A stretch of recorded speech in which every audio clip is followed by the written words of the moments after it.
പിതാവിന്റെയും പുത്രന്റെയും പരിശുദ്ധാത്മാവിന്റെയും നാമത്തിൽ ആമേൻ.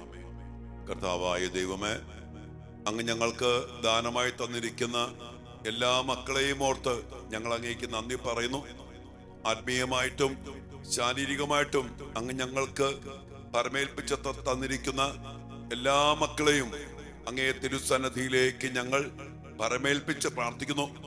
കർത്താവെ, ഞങ്ങളെ അവിടുന്ന് അനുഗ്രഹിക്കണമേ. ഞങ്ങളുടെ പ്രാർത്ഥനകൾ സ്വീകരിച്ച് ഞങ്ങളുടെ മക്കളെല്ലാവരെയും അനുഗ്രഹിക്കണമേ എന്ന് പ്രാർത്ഥിക്കുന്നു. ഒരിക്കൽ കൂടി പരീക്ഷ എഴുതുന്ന എല്ലാ മക്കളെയും സമർപ്പിച്ച് പ്രാർത്ഥിക്കുന്നു. ഞങ്ങളുടെ മക്കളുടെ നിയോഗങ്ങള്, അവസ്ഥകള് എല്ലാം അങ്ങ് ഇടപെട്ട് അതിസ്വാഭാവികമായ കൃപകളാൽ നിറച്ച് ഞങ്ങളുടെ മക്കളെ അനുഗ്രഹിക്കണമേ. എല്ലാ യുവമക്കളെയും കുഞ്ഞുമക്കളെയും അങ്ങ് അഭിഷേകം ചെയ്ത് ബലപ്പെടുത്തി ശക്തിപ്പെടുത്തണമേ എന്ന് പ്രാർത്ഥിക്കുന്നു. കർത്താവേ, പ്രാർത്ഥനയിലായിരിക്കുന്ന എല്ലാ മക്കളെയും, ഇവരുടെ കുടുംബങ്ങളെയും, ഇവരുടെ വ്യക്തിപരമായ നിയോഗങ്ങളെയും, ഈ മക്കളുടെ രോഗപീഠകള്, വേദനകള്, ആകുലതകള്, ഉത്കണ്ഠകള്, ഭയം എല്ലാം സമർപ്പിച്ച് പ്രാർത്ഥിക്കുന്നു. ഈശോയെ, അങ്ങയുടെ ശക്തി പ്രകടമാക്കി അങ്ങയുടെ കൃപകൾ ചൊരിഞ്ഞ് സ്വർഗത്തിന്റെ വലിയ സഹായത്താൽ നിറച്ച് അങ്ങയുടെ പ്രിയപ്പെട്ട മക്കളെ അനുഗ്രഹിക്കണമെന്ന് പ്രാർത്ഥിക്കുന്നു. എല്ലാത്തിനും ആവശ്യമായ കർത്താവ് ഈശോ മിശിഹായുടെ കൃപയും പിതാവായ ദൈവത്തിന്റെ സ്നേഹവും പരിശുദ്ധാത്മാവിന്റെ സഹവാസവും നിങ്ങളോടും നിങ്ങളുടെ കുടുംബത്തോടും നിങ്ങളുടെ മക്കളോടും കൂടെ ഉണ്ടായിരിക്കട്ടെ, ഇപ്പോഴും എപ്പോഴും എന്നേക്കും. ആമേൻ. പ്രിയപ്പെട്ട ദൈവമക്കളെ, കർത്താവിന്റെ വലിയ സ്നേഹമാണ് നമ്മുടെ ജീവിതം. ദൈവം ദാനമായി തന്നതാണ് നമ്മുടെ കഴിവും നമ്മുടെ മക്കളും നമ്മുടെ മക്കൾക്കുള്ള എല്ലാ കാര്യങ്ങളും. ഇത് മനസ്സിലാക്കിക്കൊണ്ട് നന്ദിയോടെ നമ്മുടെ മക്കൾ ജീവിക്കണം. നമ്മൾ ഇന്ന് ചിന്തിക്കുന്ന ഒരു വലിയ വിഷയം, അല്ലെങ്കിൽ കരുണയ്ക്ക് വേണ്ടി പ്രാർത്ഥിക്കുന്ന വലിയൊരു വിഷയം, ദൈവം ദാനമായി തന്ന സമ്പത്ത്, ശരീരം, ആരോഗ്യം, കഴിവ്, സൗന്ദര്യം, ഇതെല്ലാം ദൈവത്തിൻ്റെതാണെന്ന് തിരിച്ചറിയാതെ നമ്മളും നമ്മുടെ മക്കളും ചെയ്തു പോയ പാപങ്ങളുണ്ട്. ധൂർത്തപുത്രന് അവകാശപ്പെട്ട സ്വത്തെന്ന് അവൻ പറയുന്നത് പിതാവിന്റെ സ്വന്തമാണ്. പിതാവിന്റെ, അവന്റെ ഒന്നുമില്ല. ഈ അപ്പന്റെ സ്വത്ത് ഈ മകന് ഈ അപ്പൻ നൽകുക. അപ്പന് വേണമെങ്കിൽ അത് തരാതിരിക്കാം, കൊടുക്കാതിരിക്കാം, അതിന്റെ പേരില് ഒരു പ്രശ്നം വേണമെങ്കിൽ ഉണ്ടാക്കാം. പക്ഷെ ഈ അപ്പൻ എല്ലാം നൽകുക. സ്വത്തിൽ എന്റെ ഓഹരി എന്ന് പറഞ്ഞിട്ട് അവൻ ചോദിച്ചുകൊണ്ട് പോകും. എന്റെ പ്രിയപ്പെട്ട, ഇതുപോലെ നമുക്ക് ഇന്ന് നമ്മൾ പറയുന്ന എന്റേതെന്ന് പറയുന്ന കുറെ കാര്യങ്ങളുണ്ട്. നമ്മുടെ മക്കള് പറയും, എന്റെ സ്വഭാവം, എന്റെ ഇഷ്ടം, എന്റെ താല്പര്യം, എന്റെ തീരുമാനം, എന്റെ ശരീരം, എന്റെ കഴിവ്, ഞാൻ ഉണ്ടാക്കി, എനിക്കറിയാം, ഇങ്ങനെയൊക്കെ പറയുന്ന കുറെ കാര്യങ്ങൾ. ഇതൊന്നും നമ്മുടെ മക്കളുടെ അല്ല. പക്ഷെ ഈ തിരിച്ചറിവില്ലാതെ ദൈവം നൽകുന്ന ദാനങ്ങളെ സ്വീകരിച്ചുകൊണ്ട് അത് ദൈവത്തിനെതിരെ അല്ലെങ്കിൽ വിശുദ്ധിക്കെതിരെ ജീവിക്കുന്ന, പ്രവർത്തിക്കുന്ന ഒത്തിരിയേറെ മേഖലകൾ. അപ്പന്റെ സ്നേഹം ദൂർത്തടിക്കുന്ന മക്കൾ ഒത്തിരിയേറെ ഉണ്ട്. ആരോഗ്യം കിട്ടി, സമയം കിട്ടി, സൗകര്യം കിട്ടി, സമ്പത്ത് കിട്ടി, അതൊക്കെ ദൂർത്തടിക്കുന്ന മക്കൾ. പാപം ചെയ്യാൻ, ഡ്രഗിന്റെ പിന്നാലെ പോകാൻ, മദ്യപിക്കാൻ, പബ്ബി പോകാൻ, അത്യാവശ്യമില്ലാത്ത ഭക്ഷണങ്ങൾ കഴിക്കാൻ, അല്ലെങ്കിൽ സൗന്ദര്യവർദ്ധക വസ്തുക്കൾക്ക് വേണ്ടി ദൂർത്തടിക്കുന്ന മക്കൾ, ശരീരം കൊണ്ട് വ്യഭിചരിക്കുന്ന മക്കള്, ജഡിക പാപങ്ങൾ ചെയ്യുന്ന മക്കള്, ആരോഗ്യം തന്നത് ദൈവത്തിന്റെ ദാനമാണെന്ന് മനസ്സിലാക്കാതെ ആരോഗ്യത്തെ നശിപ്പിക്കുന്ന മദ്യപാനം, ലഹരി, കൂട്ടുകെട്ടുകൾ, ഇങ്ങനെ പല പല കാര്യങ്ങൾ. നമ്മൾ ഇന്ന് നമ്മുടെ മക്കൾക്ക് വേണ്ടി പ്രത്യേകം പ്രാർത്ഥിക്കണം. ഇങ്ങനെ പ്രാർത്ഥിക്കുമ്പോൾ തന്നെ ഒരു കാര്യത്തിനു വേണ്ടി കൂടി പ്രാർത്ഥിക്കണം. നമ്മുടെ മക്കൾ അറിയണം. 1 കൊരിന്ത്യർ 4:7, അല്ലയോ മനുഷ്യ, ദാനമല്ലാത്തതായി എന്തുണ്ട് നിന്റെ ജീവിതത്തില്? എല്ലാം ദാനം എന്നിരിക്കെ എന്തുകൊണ്ട് സ്വന്തം എന്ന പോലെ നീ അഹങ്കരിക്കുന്നു, അഭിമാനിക്കുന്നു? അഭിമാനിക്കാനും അഹങ്കരിക്കാനും ഒന്നുമില്ല. എല്ലാം ദൈവത്തിന് ദാനമാണെന്നുള്ള തിരിച്ചറിവോടെ അംഗീകരിച്ച് ജീവിക്കുന്ന നമ്മുടെ മക്കൾ ആയിത്തീരണം. അതിനുവേണ്ടി പ്രാർത്ഥിക്കണം. അതറിഞ്ഞാൽ തന്നെ നമ്മുടെ മക്കള് നല്ല എളിമയില്, നല്ല വിശുദ്ധിയില്, നല്ല സ്നേഹത്തില് ജീവിക്കും. ധൂർത്തപുത്രനെ പോലെ ധൂർത്തടിച്ച് നശിപ്പിച്ച് അവസാനം ഒന്നിന് കൊള്ളാത്ത എല്ലാം നശിച്ച് കെട്ടപ്പെട്ട അവസ്ഥയിലേക്ക് പോകത്തില്ല. അനേക മക്കൾക്ക് പറ്റിയ വലിയ ദുരന്തത. ഇതങ്ങനെ എത്തിച്ചേരുള്ളൂ.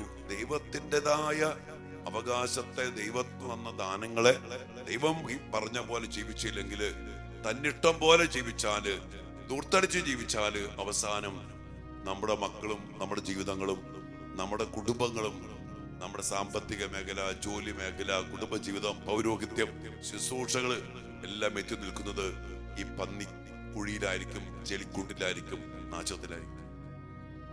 അതുകൊണ്ട് നമുക്ക് ഈ മക്കൾക്ക് വേണ്ടി, നമ്മുടെ ഓരോ മേഖലകൾക്ക് വേണ്ടി അതിശക്തമായിട്ട് പ്രാർത്ഥിക്കാം.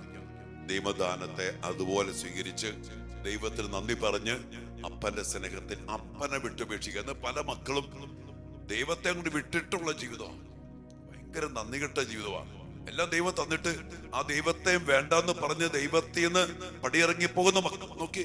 അനേക മക്കൾ ദൈവം തന്നു ജീവൻ, ദൈവം തന്നു കഴിവ്, ദൈവം തന്നു സമ്പത്ത്, ദൈവം നൽകി ആരോഗ്യം, ദൈവം തരാത്ത എന്തോ ഉള്ള, എന്നിട്ട് എന്താ ചെയ്തേ? ആ ദൈവത്തെ അങ്ങോട്ട് പറിച്ചെറിഞ്ഞു, ദൈവത്തെ വിട്ട് പടിയിറങ്ങി ധൂർത്തപുത്രന്റെ പോലെ തന്നെ ധൂർത്തടിക്കുന്ന മക്കൾ. ചിന്തിച്ചു കഴിഞ്ഞാൽ വലിയ സങ്കടം വരും. ചിലപ്പോഴെങ്കിലും നമ്മളും ഓർക്കും, നമ്മുടെ ജീവിതത്തെ കുറിച്ചും ഓർക്കും. എല്ലാം തന്നിട്ട് ആ ദൈവത്തെ അങ്ങോട്ട് മാറ്റി നിർത്തിയിട്ട് ജീവിച്ചു പോയില്ലേ. നമ്മുടെ മക്കളും പലരും അങ്ങനെയൊക്കെ തന്നെയാണ്. അതുകൊണ്ട് മക്കളെ, ധൂർത്തപുത്രൻ പോലെ തിരിച്ചു വരാനുള്ള കാലഘട്ടമാണ് നോമ്പിന്റെ കാലഘട്ടം. ഇന്നലെ കണ്ടു നമ്മൾ കർത്താവിന് നിലവിളിയൊക്കെ. ഇതൊക്കെ അറിഞ്ഞ് മനസ്സിലാക്കി ദൈവത്തെ വിളിച്ച് തമ്പുരാനിലേക്ക് തിരിഞ്ഞ് കർത്താവിന്റെ വലിയ കരുണയ്ക്ക് വേണ്ടി പ്രാർത്ഥിക്കാൻ നമുക്കിടയാകട്ടെ. നമ്മുടെ മക്കൾക്കും ഒരു മാനസാന്തരവും ഒരു പശ്ചാത്താപവും ഒരു തിരിച്ചുവരവും നൽകി കർത്താവെ അനുഗ്രഹിക്കണമെന്ന് നമുക്ക് ആത്മാർത്ഥമായിട്ട് പ്രാർത്ഥിക്കും. പ്രിയപ്പെട്ടവരെ, നാളെ 2ാം ശനിയാഴ്ച കൺവെൻഷനാണ് കാർമൽ ധ്യാന കേന്ദ്രത്തില്. രാവിലെ 9:30 മുതൽ 2 മണി വരെയാണ് നമ്മുടെ ശുശ്രൂഷ. പ്രത്യേകിച്ചും വചനം കേൾക്കാനും നോമ്പ് കാലത്തിന്റെ ആ വലിയ സന്ദേശങ്ങൾ സ്വീകരിക്കാനും ഈസ്റ്ററിന് വേണ്ടി ഒരുങ്ങാനും പിന്നെ വലിയ വിടുതല പ്രാർത്ഥനകള്, എക്സോർസൈസിങ്, വെഞ്ചിരിപ്പുകള്, വെള്ളവും ഉപ്പും വെഞ്ചരിച്ച് ബഹിഷ്കരണ പ്രാർത്ഥനയിൽ പങ്കുചേരാനൊക്കെ നിങ്ങളെ ഏറ്റവും സ്നേഹത്തോടെ അച്ഛൻ സ്വാഗതം ചെയ്യുകയാണ്. ഒപ്പം നമ്മൾ ഈ ദിവസങ്ങളില് മക്കൾക്ക് വേണ്ടി നാളെ ശക്തമായിട്ട് പ്രാർത്ഥിക്കും. മക്കളെ തടസ്സപ്പെടുത്തി വച്ചിരിക്കുന്ന കെട്ടുകൾ, ബന്ധനങ്ങൾ, തടസ്സങ്ങൾ അഴിഞ്ഞു മാറിപ്പോകാനും നമ്മുടെ മക്കൾ പരീക്ഷയിൽ ഉന്നത വിജയം നേടാനൊക്കെ വേണ്ടി നാളെ നമ്മൾ 2ാം ശനി കൺവെൻഷൻ പ്രാർത്ഥിക്കും. സാധിക്കുന്ന മക്കളൊക്കെ നേരിട്ട് വന്ന് ഈ ധ്യാനത്തില്, ഈ കൺവെൻഷനിൽ പങ്കെടുക്കാൻ വേണ്ടി ശ്രദ്ധിക്കുക. പറ്റാത്ത മക്കൾക്ക് ഓൺലൈനിൽ ലൈവായിട്ട് നമുക്കുണ്ടാകും, സാധാരണ പോലെ തന്നെ ഉണ്ടായിരിക്കും. എന്നാൽ അച്ഛൻ പറയും സാധിക്കുന്ന മക്കൾ ഇവിടെ വന്ന് പങ്കെടുക്കാം. നമ്മളിപ്പോൾ നമ്മുടെ ഫ്രണ്ടില് നല്ലൊരു ഗാർഡനൊക്കെ സെറ്റ് ചെയ്തിട്ടുണ്ട്. കൗൺസിലിംഗ് ഈശോയുടെ ഒരു രൂപവും വ്യാകുല മാതാവിന്റെ രൂപവും നല്ല രീതിയിൽ കർത്താവ് നല്ലൊരു ആത്മീയമായൊരു ആംബിയൻസ് നമ്മുടെ ധ്യാന കേന്ദ്രത്തിന്റെ ദേവാലയത്തിന്റെ ഫ്രണ്ടില് കർത്താവ് ഒരുക്കി തന്നിട്ടുണ്ട്. ഇവിടെ വന്നിരുന്ന് പ്രാർത്ഥിക്കാനും കർത്താവിന്റെ വലിയ സാന്നിധ്യം, കൃപയുടെ അഭിഷേകം പ്രാപിക്കാനും നമ്മുടെ ശുശ്രൂഷകള്, നമ്മുടെ ആലയം നമുക്ക് ദൈവം ഒരുക്കി തന്നിട്ടുണ്ട്. അതുകൊണ്ട് നിങ്ങൾ എല്ലാവരെയും നേരിട്ട് അച്ഛൻ കാർമൽ ധ്യാന കേന്ദ്രത്തിലേക്ക് ക്ഷണിക്കുകയാണ്. അടുത്ത ധ്യാനം 20-ാം തീയതി വെള്ളിയാഴ്ച വൈകിട്ട് മുതൽ 22-ാം തീയതി ഞായറാഴ്ച വൈകിട്ട് വരെയാണ്. ബുക്കിംഗ് നമ്പറൊക്കെ നമ്മുടെ താഴെ സ്ക്രോൾ ചെയ്ത് പോകുന്നുണ്ടാവും. അതോടൊപ്പം തന്നെ അവസാനം ഒരു പോസ്റ്റർ ഉണ്ട് നമ്മുടെ വീഡിയോസിന്റെ അവസാനം. അതിൽ നമ്മുടെ ഈ വർഷത്തെ ഡീറ്റെയിൽസ് ഉണ്ട്, ഫോൺ നമ്പറുണ്ട്. ബുക്ക് ചെയ്യുക. കർത്താവ് നിങ്ങളെ ഒത്തിരി സ്നേഹിക്കട്ടെ, അനുഗ്രഹിക്കണമെന്ന് പ്രാർത്ഥിക്കുന്നു. പ്രാർത്ഥനയോടെ ദിവ്യാനുസരണത്തിലായിരിക്കാം. ഒരിക്കൽ കൂടി നാളത്തെ 2ാം ശനി കൺവെൻഷനിലേക്ക് നിങ്ങളൊക്കെ സ്നേഹത്തോടെ ക്ഷണിക്കുകയാണ്. പ്രത്യേകിച്ചും ദിവസങ്ങളിലൊക്കെ വലിയ അഭിഷേകത്തിന് വേണ്ടി പ്രാർത്ഥിക്കണം. അച്ഛനോടൊക്കെ പ്രത്യേകം പ്രാർത്ഥിക്കണം. ഒത്തിരി കൺവെൻഷനുകൾ, ഒത്തിരി ധ്യാനങ്ങൾ പല സ്ഥലങ്ങളിലൊക്കെ നടന്നുകൊണ്ടിരിക്കുകയാണ്. നിങ്ങൾ അതിനു വേണ്ടി കൂടി പ്രാർത്ഥിക്കണേ. ഈശോ അനുഗ്രഹിക്കട്ടെ. ആമേൻ. പരിശുദ്ധ പരമ ദിവ്യകാരുണ്യ ഈശോയ്ക്ക് എന്നേരവും ആരാധനയും സ്തുതിയും പുകഴ്ചയും ഉണ്ടായിരിക്കട്ടെ. ഓ ദിവ്യകാരുണ്യ ഈശോയെ, അങ്ങയുടെ ദാനമാണ് ഞങ്ങളുടെ ജീവിതങ്ങൾ, അങ്ങയുടെ ദാനമാണ് ഞങ്ങളുടെ മക്കള്. ഞങ്ങളുടെ മക്കൾക്കും ഞങ്ങൾക്കും എന്തെല്ലാം ഉണ്ടോ അതെല്ലാം അങ്ങ് ഞങ്ങൾക്ക് നൽകിയതാണ്. ഞങ്ങൾ അങ്ങയോട് ചേർന്ന് നന്ദിയുള്ള മക്കളായി ജീവിക്കണമെന്ന് അങ്ങ് ആഗ്രഹിക്കുന്നുണ്ട്. തായ്തണ്ടിനോട് ശാഖ എന്ന പോലെ അങ്ങയോട് ചേർന്ന് ജീവിക്കാനായിട്ട് ഞങ്ങൾക്കിടയാകുമ്പോഴാണല്ലോ കർത്താവെ ഞങ്ങൾക്ക് ധാരാളം ഫലം പുറപ്പെടുവിക്കാൻ കഴിയുന്നത്. എന്നാൽ കർത്താവെ, പലപ്പോഴും ഞങ്ങളും ഞങ്ങളുടെ മക്കളും എല്ലാം കിട്ടിയിട്ട് അങ്ങയെ തന്നെ വിട്ടുപേക്ഷിച്ച് അകന്നു പോകുന്ന അനുഭവങ്ങൾ ഏറെയാണ്. തൈത്തണ്ടിനെ വിട്ട് ശാഖ അതിന്റെ ഫലങ്ങളുമായിട്ട് ജീവിക്കാൻ നോക്കിയാൽ ഒരിക്കലും നടക്കത്തില്ലല്ലോ. ഈശോയെ, തൈത്തണ്ട് വിട്ടാൽ പിന്നെ ശാഖയ്ക്ക് അസ്തിത്വമില്ലാത്ത പോലെ അങ്ങേ വിട്ടാൽ ഞങ്ങൾക്കോ ഞങ്ങളുടെ മക്കൾക്കോ അസ്തിത്വമില്ല. ഫലങ്ങളുണ്ടെങ്കിൽ അത് ഉണങ്ങിപ്പോകും, ഇലകൾ കരിഞ്ഞു പോകും, ആ ശാഖയും കരിഞ്ഞു പോകും. കർത്താവെ, നന്ദിയുള്ള മക്കളാക്കി ഞങ്ങളുടെ മക്കളെ മാറ്റണമേ. അങ്ങ് നൽകിയ ദാനങ്ങളെ ദൂർത്തടിച്ച് നശിപ്പിച്ച് കളയാതെ അനേക മക്കള് ശരീരത്തെ നശിപ്പിച്ച്, ആരോഗ്യത്തെ നശിപ്പിച്ച്, ബുദ്ധിയെ നശിപ്പിച്ച്, സമയത്തെ നശിപ്പിച്ച്, സാധ്യതകളെ നശിപ്പിച്ച് കർത്താവേ നന്ദി കെട്ടവരായിട്ട് ജീവിക്കുന്നുണ്ട്. ഞങ്ങളും പലപ്പോഴും അങ്ങനെയൊക്കെ പല സമയത്തുമായിട്ടുമുണ്ട്. ഈശോ, ഞങ്ങൾ മാപ്പ് ചോദിക്കുന്നു. അങ്ങയുടെ മഹാകരുണയിലേക്ക് ഞങ്ങളുടെ മക്കളെ സമർപ്പിച്ച് പ്രാർത്ഥിക്കുന്നു, ഞങ്ങളുടെ ജീവിതങ്ങളെ സമർപ്പിച്ച് പ്രാർത്ഥിക്കുന്നു, ഞങ്ങളുടെ കുടുംബങ്ങളെ സമർപ്പിച്ച് പ്രാർത്ഥിക്കുന്നു. അങ്ങ് നൽകിയ ദാനങ്ങളെ തൂർത്തടിച്ച് നശിപ്പിക്കുന്ന എല്ലാ തലങ്ങളിൽ നിന്നും ഒരു മാനസാന്തരം ഞങ്ങൾക്ക് ഞങ്ങളുടെ മക്കൾക്ക് നൽകണമേ. തിരിച്ചു വരാൻ ധൂർത്തപുത്രനെ പോലെ ഞങ്ങൾക്കും ഞങ്ങളുടെ മക്കൾക്കും കൃപ നൽകി അനുഗ്രഹിക്കണമേ, സുബോധം നൽകി അനുഗ്രഹിക്കണമേ. കർത്താവിന്റെ സന്നിധിയിലേക്ക് നമ്മുടെ എല്ലാ മക്കളെയും സമർപ്പിക്കാം. പ്രത്യേകിച്ചും ധൂർത്തര എല്ലാ മേഖലകളും ധൂർത്തരെ പോലെ ജീവിക്കുന്ന മക്കളും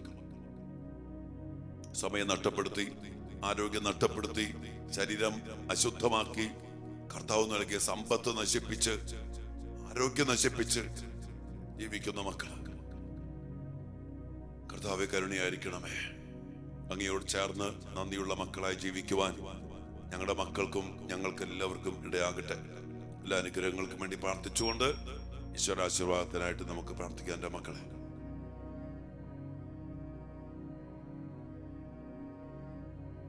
പരിശുദ്ധ ശരീരത്താലും വിലയേറിയ രക്തത്താലും പാപത്തിൻ കറകളിൽ നിന്നും മർത്യനു നീ മോചനമേകി സകലേശാ ദിവ്യ കടാക്ഷം തൂകണമേ വത്സല സുതരിൽ നിർമ്മലരായി ജീവിച്ചിടുവാൻ ചിന്തണമേ ദിവ്യവരങ്ങൾ. എല്ലാ കൃപകളും വരങ്ങളും ചൊരിഞ്ഞ് ഞങ്ങളുടെ മക്കളെ, ഞങ്ങളുടെ ജീവിതങ്ങളെ അങ്ങയിലേക്ക് തിരിക്കണമേ എന്ന് പ്രാർത്ഥിച്ചുകൊണ്ട് അഭിഷേകത്തിനായിട്ട് പ്രാർത്ഥിക്കാം. മക്കളെ കരങ്ങൾ ഉയർത്തി പ്രാർത്ഥിക്കാം. ഹല്ലേലൂയ.